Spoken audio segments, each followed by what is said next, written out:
বিয়ে হইছে, বাসর হয়নি।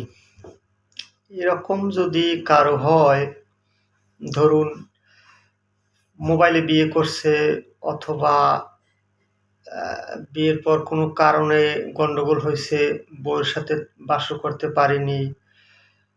অবশ্য এগুলো বাংলা সিনেমায় দেখা যায়। ইদানিং বাস্তবেও আমাদের দেশে হয় যে বিয়ে হইছে কিন্তু বউয়ের অন্য কারোর সাথে রিলেশন আছে, যার কারণে বাসর হইল না।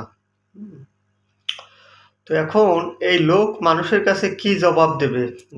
যদি তার কাছে কেউ জানতে চায় যে আপনি বিয়ে শাদী করছেন কিনা, সে তো হয়ও বলতে পারবে না, নাও বলতে পারবে না।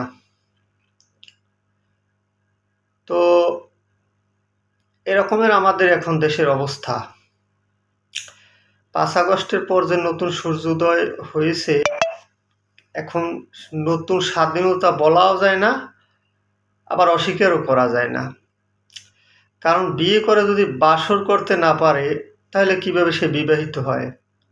আবার স্বাধীনতা যদি ভোগ করতে না পারা যায়, তাহলে স্বাধীন এটা তো বলা যথার্থ হয় না।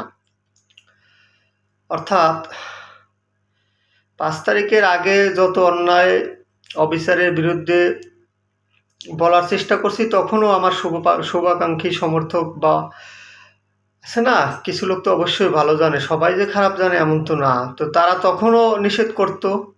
আবার ঠিক এখনও যখন লুটপাট, চাঁদাবাজি অর্থাৎ অপরাধের বিরুদ্ধে বলার চেষ্টা করি, তখন ওই এক অবস্থা। সবাই বলে যে এগুলো বলার দরকার নাই। তাহলে আমার কথা হইল, পরিবর্তনটা কি হইল? আগে যেভাবে ছিলাম এখনো সেইভাবেই যদি থাকি, তাহলে তো একই অবস্থা।